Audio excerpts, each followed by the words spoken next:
தம்பம் channel உங்களை அன்புடன் வரவேற்கிறது. அனைவருக்கும் வணக்கம். நம்ம இன்னைக்கு பார்க்க போகிற தலைப்பு பார்த்திங்கன்னா, என்ன தலைப்புன்னு பார்த்திங்கன்னா, முருகனுக்கு மிகவும் பிடித்த ஒரு விதமான வழிபாடை பற்றி தான் நம்ம பார்க்க போகிறோம். முருகனுக்கு பலவிதமான வழிபாடுகளும் பலவிதமான பிடித்தவைகள் இருந்தாலும், முருகனுக்கு நாம் செய்ய வேண்டிய ஒரு முக்கியமான வழிபாடாக இது அமைந்திருக்கிறது. அது என்ன வழிபாடுன்னு நீங்கள் பார்த்தீங்கன்னா, நம்ம முருகனுக்கு சொல்லப்பட போகிற முக்கியமான வழிபாடு என்னென்னா, இது வெற்றிலை தீப வழிபாடை பற்றி தான் நம்ம சொல்ல போகிறோம். வெற்றிலை தீப வழிபாடு அப்படின்னு சொல்கிறப்போ பார்த்திங்கன்னா, நமக்கு அந்த வெற்றிலை அப்படின்றப்ப வெற்றி முதல்ல நமக்கு வகிக்குது. வெற்றிலை வழிபாடு அப்படின்னு சொல்லலாம். வெற்றிலை தீபம், அதாவது தீபத்தில் நம்ம பலவிதமான தீபங்கள் இருக்கின்றது. நம்ம தீபங்கள் ஏற்றிருப்போம். ஆனாலும் இது வெற்றிலை தீபம் அப்படின்னு சொல்லப்படுகிறது. இந்த வெற்றிலை தீபம் நாம் ஏன் முருகனுக்கு ஏற்றுறோம், அது என்னென்ன பலன்களை நமக்கு வாரி வழங்கும், அதனுடைய சூட்சுமங்களை பற்றி தான் நம்ம இப்போ தெரிஞ்சுக்க போகிறோம். முருகப்பெருமானுக்கு பலவிதமான வழிபாடுகள் இருந்தாலும், முருகப்பெருமானுக்கு பெருவாரியாக மாவிளக்கு போடுவதும் நெய் தீபம் ஏற்றுவதுமே வழக்க முறையில் இருந்து கொண்டிருக்கிறது. இந்த வெற்றிலை தீபமும் இப்போ முருகப்பெருமானுக்கு ஏற்றப்படுகிறது. இந்த வெற்றிலை தீபம் ஏற்றப்பட்டு பல கோடி பக்தர்கள் பயனடைந்திருக்காங்க என்பதே உண்மை. இந்த வெற்றிலை தீபம் ஏன் நம்ம முதல்ல ஏற்றணும், எல்லாருமே ஏற்றணுமா அப்படின்றது கிடையாது. இந்த வெற்றிலை தீபத்தினுடைய பயன்கள் என்னென்ன இருக்கோ அதை பொறுத்து தான் யாருக்கெல்லாம் என்ன தேவைப்படுதோ அவங்களுக்கு இதில் இருந்துச்சுன்னா அந்த வெற்றிலை தீபத்தை ஏற்றலாம். முதல்ல பார்த்திங்கன்னா, நம்ம செவ்வாய் தோஷ நிவர்த்தி, செவ்வாய் தோஷம் அதிகமாக இருக்கக்கூடியவர்கள் இந்த வெற்றிலை தீபத்தை ஏற்றலாம். இரண்டாவதாக பார்த்திங்கன்னா, குழந்தை வரம் வேண்டுபவர்கள் இந்த வெற்றிலை தீபத்தை ஏற்றலாம். மூன்றாவதாக பார்த்திங்கன்னா, கடன் சுமையிலிருந்து விடுபடவும் கடன் தீர்வதற்கும் இந்த வெற்றிலை தீபம் ஏற்றலாம். நான்காவதாக, நமது மனதில் அமைதியாக கிடைக்கணும் அப்படின்னு நினைக்கிறவங்களும் இந்த வெற்றிலை தீபத்தை ஏற்றலாம். இப்படி பெருவாரியாக யாருக்கு வேண்டுதல்கள் அதிகமாக தேவைப்படுகின்றதோ அதை பொறுத்து இந்த வெற்றிலை தீபம் ஏற்றப்படுகிறது. இந்த வெற்றிலை தீபம் நம்ம முதல்ல சொல்லணும்னா, செவ்வாய் தோஷ நிவர்த்தி, அதாவது திருமணம் அப்படின்னாலே நிறைய பேருக்கு செவ்வாய் தோஷ ஆதிக்கம் அதிகமாக இருக்குது அப்படின்னு நம்ம சொல்லப்பட்டு இருக்கிறத நம்ம ஜாதகங்களில் பார்க்குறோம். அப்படிப்பட்டவங்களுக்கு நம்ம என்ன பண்ணணும், அந்த செவ்வாயினுடைய வீரியத்தை குறைக்கிறதுக்கு தான் நம்ம இந்த வெற்றிலை தீபத்தை ஆலயங்களிலும் ஏற்றலாம், வீட்டிலும் ஏற்றலாம். இந்த வெற்றிலை தீபங்களை நம்ம தயாரிப்பது எப்படின்னா, நான் இன்றைக்கி நம்ம சேனலுக்காக நம்ம வீடியோ போடுறதுக்காக வெற்றிலையை வேலாகவே மாற்றியிருக்கேன். எப்படின்னா, நான் அந்த வெற்றிலைக்கு 3, அதாவது வேலுக்கு நம்ம எப்படி விபூதி பட்டை போட்டு சந்தன குங்குமம் வைப்போமோ அந்த மாதிரி இந்த வெற்றிலையை மாற்றியிருக்கேன். வெற்றிலையை வேலாக நினைத்து விபூதி பட்டை வைத்து சந்தன குங்குமம் வைத்து இன்றைக்கு நான் அதை ரெடி பண்ணி வச்சுருக்கேன்.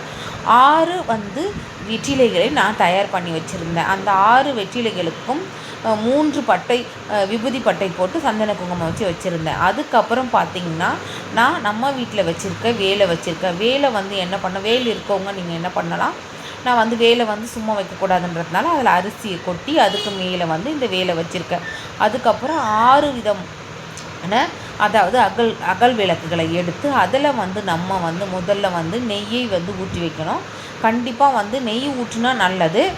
நெய் அல்லது நல்லெண்ணெய் தீபம் ஏற்றலாம். நெய் விடுறது மிகவும் சிறப்பு. நெய் தீபத்தை ஊற்றி வத்தியை போட்டு முதல்ல விளக்கை ஏற்ற வேண்டும். விளக்கை ஏற்றி வைத்துவிட்டு முருகப்பெருமானுக்கு அதாவது சாம்பிராணி, ஊதுவத்தி போன்ற வாசனை திரவங்களை ஏற்றி வச்சு ஏதாவது ஒரு நெய்வேத்தியம், நம்மளால் முடிந்த ஒரு நெய்வேத்தியம் அல்லது கற்கண்டையாவது முடிந்த அளவுக்கு முருகப்பெருமானிடம் வைத்துவிட்டு நமக்கு வேண்டுதல்களை நாம் வேண்டிக் கொள்ள வேண்டும். அதாவது இதனுடைய முக்கிய பலனே நம்ம பார்த்திங்கன்னா, செவ்வாய் நிவர்த்தியாகும். வாரம் ஏற்றி வரும்போது. இரண்டாவது, குழந்தை வரம் வேண்டுபவர்கள் இதே மாதிரி வெற்றிலை தீபம் ஏற்றினால் வெற்றி கிடைக்கும் என்பதே உண்மை. கடன் தொல்லையிலிருந்து விடுபடுவதற்கு இந்த வெற்றிலை தீபம் மிகவும் சிறப்பான வழிபாடாக ஒன்றாக இருக்கின்றது. இன்னொன்று, அமைதியை நிலைநாட்டக்கூடிய வெற்றிலையாக இருக்கின்றது. இந்த வெற்றிலை ஏன் நம்ம சுபகாரியங்களுக்கு நம்ம நடத்துகிறோம், இந்த வெற்றிலையுடைய மகத்துவம் எந்த வெற்றிலை எதிலெல்லாம் பயன்படுது அப்படின்றத நம்ம தனி ஒரு வீடியோவாக நம்ம நிச்சயமாக பார்ப்போம் வெற்றிலையை பற்றி.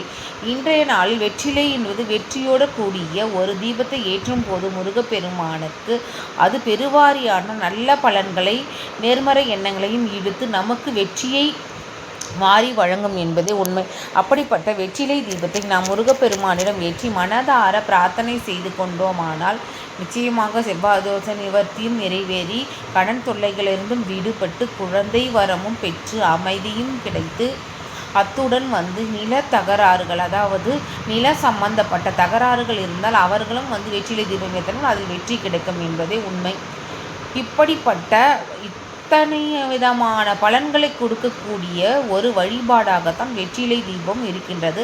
அப்படிப்பட்ட வெற்றிலை தீபத்தை நாம் ஏற்றி முறையாக ஏற்றி முருகப்பெருமானை வழிபட்டோம் என்றால் நிச்சயமாக இந்த அனைத்து பிரச்சனைகளிலிருந்து ஒரு நல்ல முறையில் தீர்வு கிடைக்கும் என்பதே உண்மை. இப்படி நான் சொல்லியிருக்க இத்தனை பிரச்சனைகளிலிருந்தும் நீங்கள் விடுபட வேண்டும்னா நிச்சயமாக ஒவ்வொருவரும் ஆலயங்கள் செல்ல முடியலனா கூட வீட்டிலாவது முருகப்பெருமானின் திருவுருவப் படத்தை சுத்தம் செய்து இந்த வெற்றிலை தீபத்தை ஏற்றினீர்கள் என்றால் நிச்சயமாக நல்ல பலன்களை கிடைக்கும் என்பதே உண்மை. இப்படி வாரி கொடுக்கும் வெற்றிலை தீபத்தின் பயன்களை நாம் இன்னைக்கு அடைஞ்சிருக்கோம். வெற்றிலை தீபம் ஏற்றுவது எப்படின்றதையும் நாம் தெரிஞ்சுக்கிட்டோம். இது ஒரு நல்ல ஒரு பயனுள்ள தகவலாக உங்களுக்கு இருக்கும்னு நம்புகிறேன். தொடர்ந்து இது போன்ற பயனுள்ள ஒரு வீடியோக்களை நம்ம சேனலில் பார்க்கலாம். மறக்காமல் நம்ம சேனலை லைக் பண்ணிக்கோங்க, சப்ஸ்கிரைப் பண்ணிக்கோங்க, ஷேர் பண்ணிக்கோங்க. நம்ம சேனலை தொடர்ந்து இணைந்திருங்க. நன்றி. மீண்டும் ஒரு அடுத்த பதிவோடு சந்திப்போம். நன்றி.